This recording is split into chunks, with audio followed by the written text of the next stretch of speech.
Hey, what's up? I haven't done one of these in a while. This was kind of a spontaneous decision, which is why I haven't even set anything up or anything, fancy. Because I wanted to talk about this since it came out a few days ago. And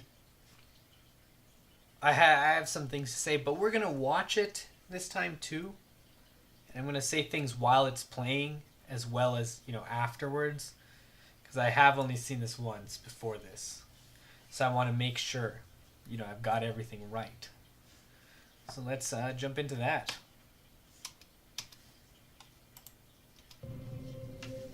Thank you for bringing us collectively to this moment.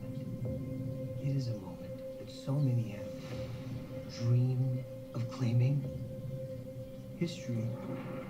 So I decided to not end up showing you my reaction as I'm watching it because it was actually pretty boring and you'd be watching me watch a video with having no visceral reaction. I really don't see any appeal, honestly. I mean, I feel like what's the point of Venom without Spider-Man? You guys know I'm a huge Spider-Man fan. We're going right here.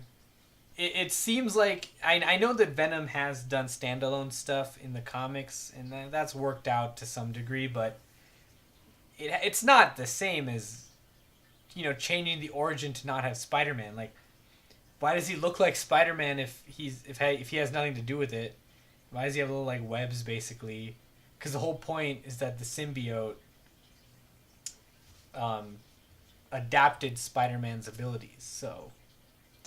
I guess they can just be like, oh, this is just a coincidence, but that just kind of ruins the whole point of the character. The whole point is that he's like an evil reflection of Spider-Man, and that's where all that comes from. So if there's no Spider-Man, what's really the point of this, other than to make a bunch of money for Sony? Because they don't have any other properties they could use besides Jumanji and this, and they don't know how to make a Spider-Man movie, I guess. Because they're only 2 for 5 on that one, and they've got Marvel doing that for them essentially, but they're too impatient to have Marvel just do Homecoming 2, I guess. I don't know. This one line actually kind of gets me. The guy you work for is an evil person. I kind of get what's happening here, but it just doesn't come off the way it's supposed to. The guy you work for is like an evil person. What? And then later on, this lady, he says that she's following him, and she's the one who says symbiote. We found something. We call them symbiotes. Carlton Drake believes that the union between human and symbiote is the key to our evolution. So I did some research on this, and I'm going to show you what's going on here. So here's where I think the confusion is, okay? Because you can say symbiosis or symbiosis because it has the word bio in it. So that's where I think that came from. So they probably think it's correct. But if you go to Merriam-Webster and look up this word, this is the what you get. Symbiote. Symbiote. And that's how everyone's been saying it. That's how they said it in Spider-Man 3. So trying to be cool and saying symbiote to be edgy or something, I don't get the point of that. It's weird. And I know a lot of people have pointed that out, and I want to say, yeah, even I thought that was kind of weird. It says right here, look, Merriam-Webster, we're on it. Symbiote. Symbiote. Symbiote. Maybe they should have done their research. I don't know. Maybe they should have watched Spider-Man 3. I don't know. Here's my thing. If they haven't seen Spider-Man 3, then we have a real problem because they're probably just going to retread all that. All right, what was the other thing? Oh, yeah, this scene right here. I'm feeling really sick. I'm hearing a voice. Eddie. I think the voice sounds really cool. Not real, you were just in my head. The way he's talking reminds me of the way... it's the way Giovanni Ribisi plays Frank in Friends. I don't know if you've seen that. All right. Remember what we talked about. When we're in a public place, there are certain rules. It's not what we talked about! it's like I'm seeing Frank here. You had to learn how to hide in plain sight. I'm pretty good at it, but you suck. This scene here with the little tendrils doesn't look good at all, but I think that might be because it's not finished. I mean, you could make that effect in like 30 minutes. It's really takes no effort to do that. Like, yeah, like look at this arm here. That does not look good. And I hope that is because it's not complete and this is just like an early trailer, but I don't necessarily have faith in them, if I'm being honest.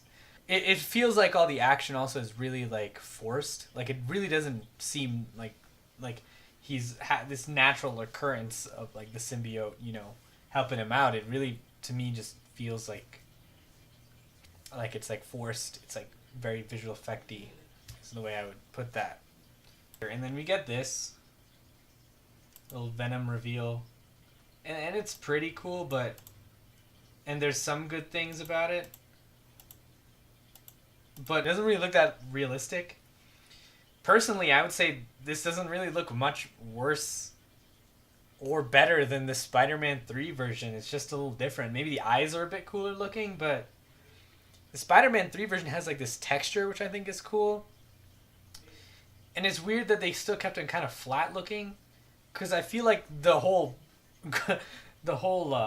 issue with how he looked in Spider-Man 3 was that he had like a flat face, when Venom kind of has a bit of a lengthier like face.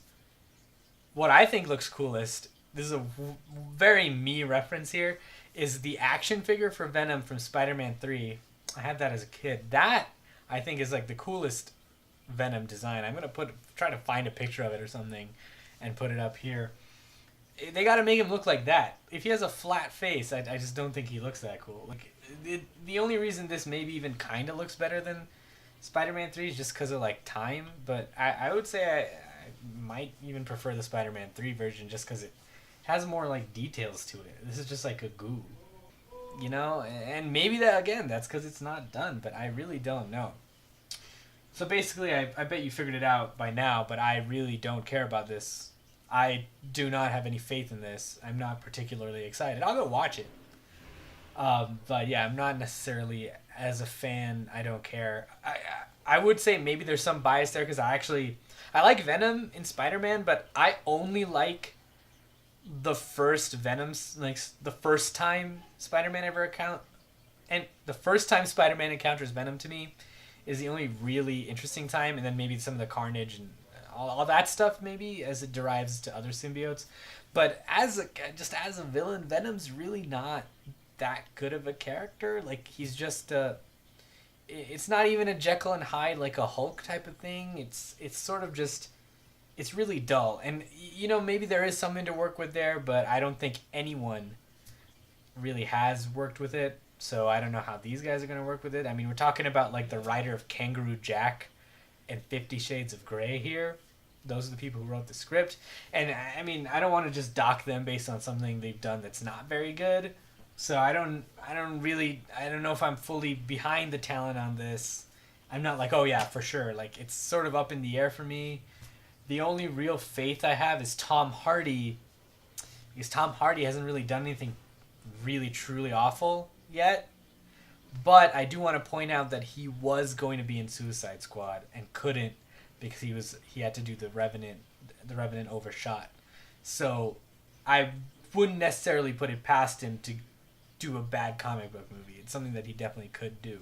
And what you're thinking, oh, but he did The Dark Knight Rises and that was a great movie. And to that I say, you know, that might just be because, you know, the talent is there.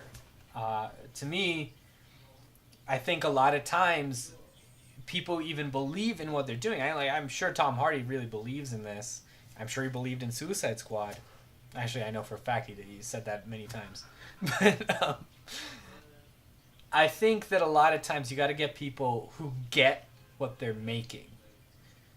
For example, I do truly believe that everyone behind Suicide Squad thought they were making a good comic book movie, but they didn't understand what makes the characters good or what makes that type of story good. Do I have faith in Sony to know how to do that? Not necessarily. Do I have full faith in the director or the writers of this movie? No. Do I have hope? Yes, of course, I always have hope. But yeah, it's not really cutting it for me. I literally just, that was the reason I wanted to make this video, because I just, at the end of this, I sort of just felt like, wow, why does this exist? And I don't feel any excitement. I mean, I would say before Guardians of the Galaxy came out, I was even like, man, what's going on there? But once the trailer came out, I was pretty excited. So I thought maybe that's what would happen. Not to mention the first trailer was real awful for this one. What is the age-old adage that I'm trying to think of? Oh man, what is it? Oh, right. You're trash, Brock. Yeah, there's going to be a lot of jokes using that, quote. From me, at least. Maybe others. Anyway, if you made it this far, thank you.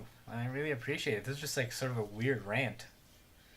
I didn't think you would stay, but you did. And I love you for it. I will see you in the next video. Thanks.